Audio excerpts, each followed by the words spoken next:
The sun that afternoon was bright, almost unforgiving, bouncing off the hoods of cars in the packed parking lot of the Meadow Ridge shopping plaza. I remember because I could barely find a spot that wasn't 30 rows away except for one. The disabled veteran space. It was close to the entrance, and for once, nobody had parked there out of convenience or ignorance or entitlement. I pulled in slowly, guiding my old gray van into place, the placard swinging gently from the rearview mirror with the words I'd come to associate with more judgment than gratitude, disabled veteran. The air was hot when I opened the door. I sat still for a second, adjusting my grip on the steering wheel. This part of the day was always the hardest, not the errands, not the walking, but the first few moments outside the van. That's when they notice. And today was no different. I could feel it before I even looked up. 5 men standing near a row of motorcycles, leather vests with patches that screamed veteran loud and proud. Loud enough to drown out anyone who didn't match the picture in their heads. As I reached for my cane and swung my legs out, I heard the first comment. "Hey, sweetheart," one of them hollered. "That spot's for real soldiers." I didn't answer.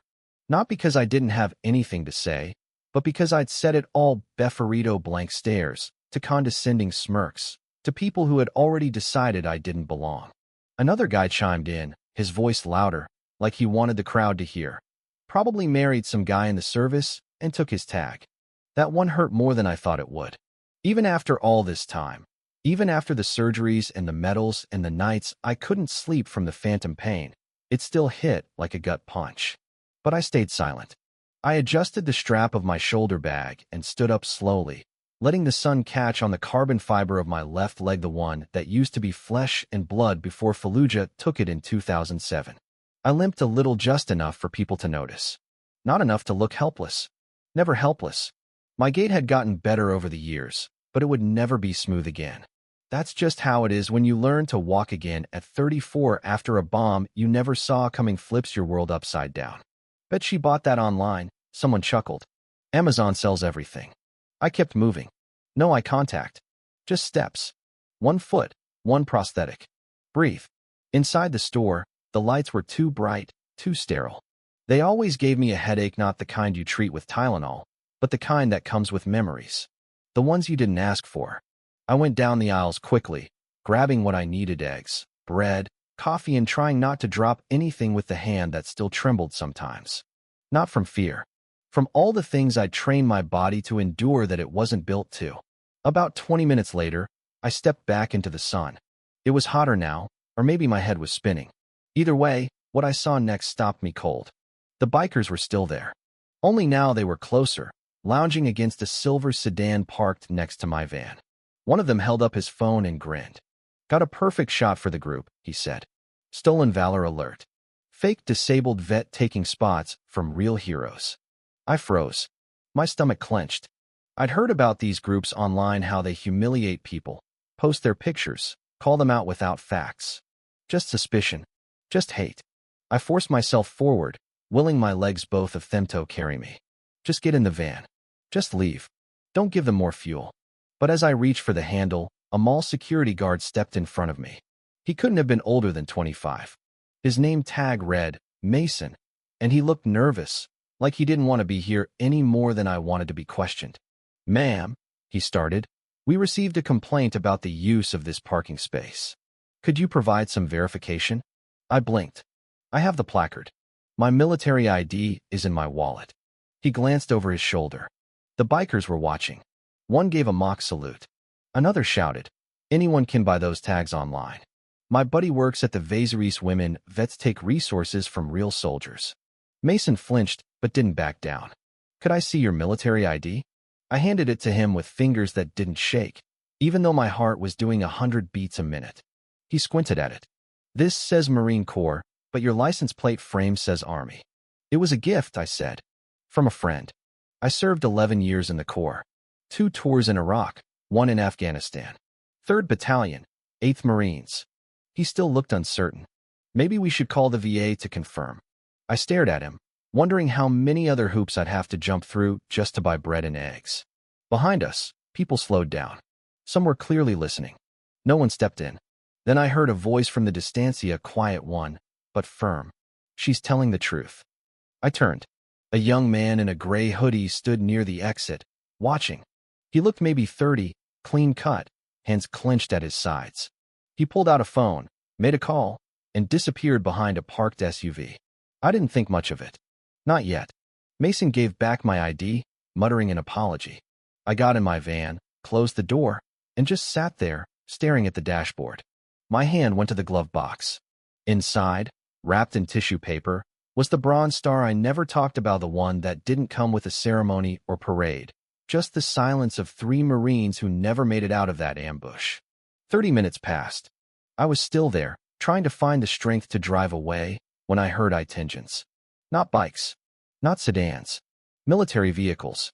4 olive green Jeeps rolled into the lot, one after the other, moving in perfect formation. They pulled up and stopped directly in front of the main mall entrance. 8 Marines stepped out, full dress blues, ribbons, medals.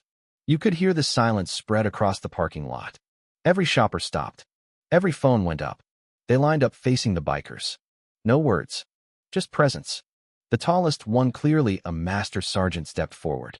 "Sergeant Lena Hartley," he called out. "United States Marine Corps. Bronze Star with Valor. Purple Heart. 11 years honorable service." He looked right at the bikers. "You disgraced her today." The bikers shifted, glancing around like kids caught with matches. The master sergeant didn't stop. "She lost her leg pulling Lance Corporal Jared Smith from a burning Humvee after an IED exploded outside Fallujah in 2007. She returned to that vehicle to save others. She never talks about it. But we do." Another Marine stepped forward, a captain. "She was our senior NCO that day. Kept us alive. Coordinated the defense while injured. Refused evacuation until the last Marine was safe." Then, from behind the Jeep, the young man in the gray hoodie stepped forward. "I served under Sergeant Hartley," he said. "When I saw how she was treated today, I called in the people who know who she really is." Mason, the security guard, appeared from the mall entrance, mouth slightly open. A third Marine walked up to him. "You questioned Sergeant Hartley?" "There was a complaint," Mason stammered. "She's got 3 Purple Hearts. Completed water survival school. Led combat patrols. Earned every medal. You don't question that." I opened the van door and stepped out. The heat didn't bother me now. I walked slow, steady, each step with a purpose. When I reached the line of Marines, they saluted. All 8. I returned the gesture, sharp and precise. Then I turned to the bikers. "I don't need your apology," I said. "But next time you see someone with a disabled vet plate, think twice. Some wounds you see, some you don't. Not all heroes look like you expect." Rick, the one with the bandana, stepped forward. "I wasn't military," he said quietly. "My dad was. Vietnam. Came back different. I guess I've been angry my whole life." He showed me his phone. I deleted the post. Put up an apology. I nodded. That's worth something. A few days later, I returned to the mall. My usual space had a new sign, reserved for Sergeant Lena Hartley, USMC with gratitude. Kids came up to me. Veterans thanked me.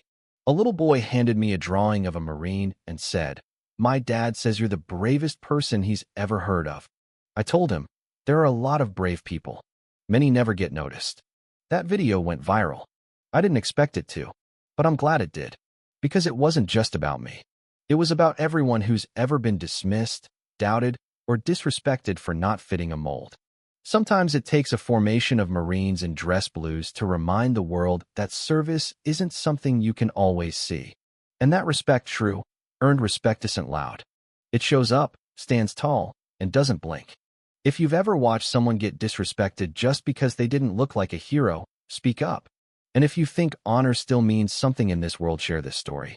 Because no one should have to prove they served. Not in a parking lot. Not to strangers. And definitely not to people who never walked a mile in their boots.